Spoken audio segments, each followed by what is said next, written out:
Yeah, so I like to call that these solar stocks have hot sauce. I used to say that with marijuana stocks. Yeah. Now it's the solar stocks. Guess Because so. on Friday, most of these stocks, we're talking like First Solar, Enphase, Sunrun, Solar Edge, they were up 10, 15, 20% on Friday. Yeah. And then on Monday night, we get this language with the solar tax credits were actually more aggressive than what the House had gone in terms of phasing out. Okay. Now, most of these will phase out by 2028.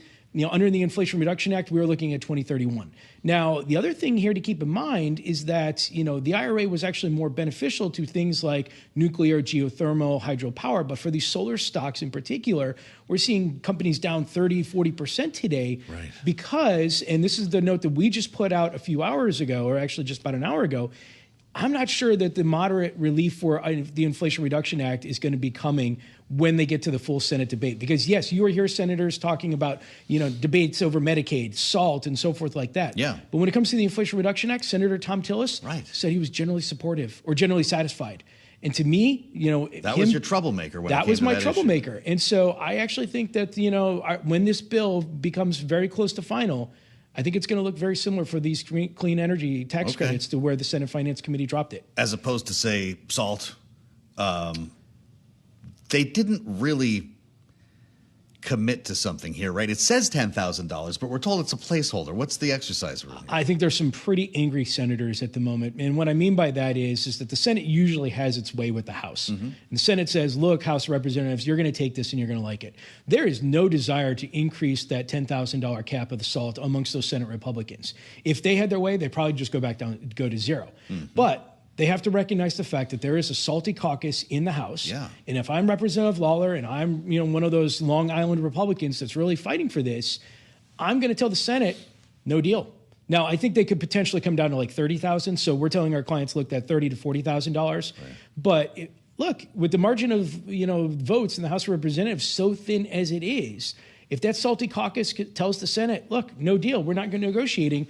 Ultimately, I think the Senate Republicans are going to have to bend on that, and that's why we think that's what they're saying, right? Yeah, that's why we think the SALT deductions either going to be around that $30,000 to $40,000. Interesting. Wow. So that goes back to where we were. How about Medicaid?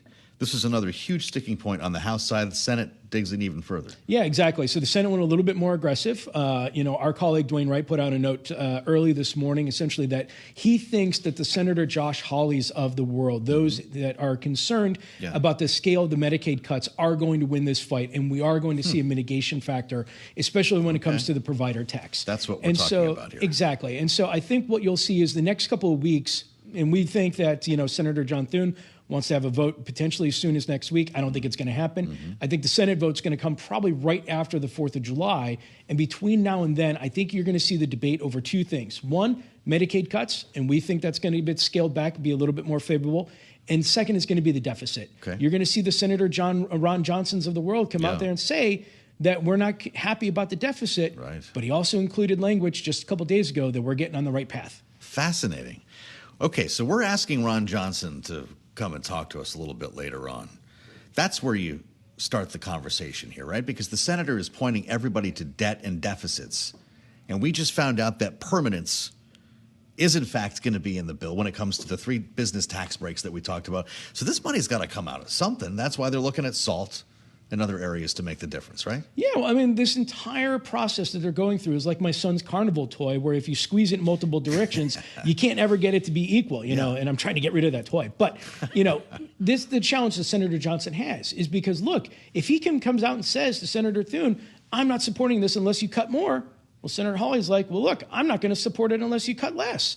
And so, ultimately, that's why we always go back to this idea that the deficit is the most likely impacted here, because it's much easier for these senators to say, and for these members of the House, that I'm going to vote on something that President Trump just wants me to vote and be done with it, that ultimately impacts the deficit in 5 to 10 years, than it is to vote for something where my constituencies will be harmed potentially as soon as next year. Are the SALT Republicans the only members of the Republican caucus, the Republican conference, I should say, who are a no vote if they don't get what they want? In other words, allow the Trump tax cuts to expire. That's a pretty rare breed on Capitol Hill.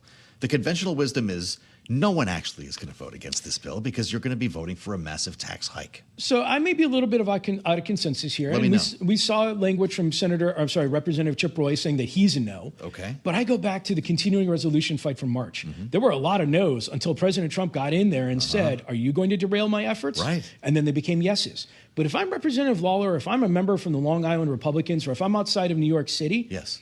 it's not like you're going to get a MAGA Republican to primary me.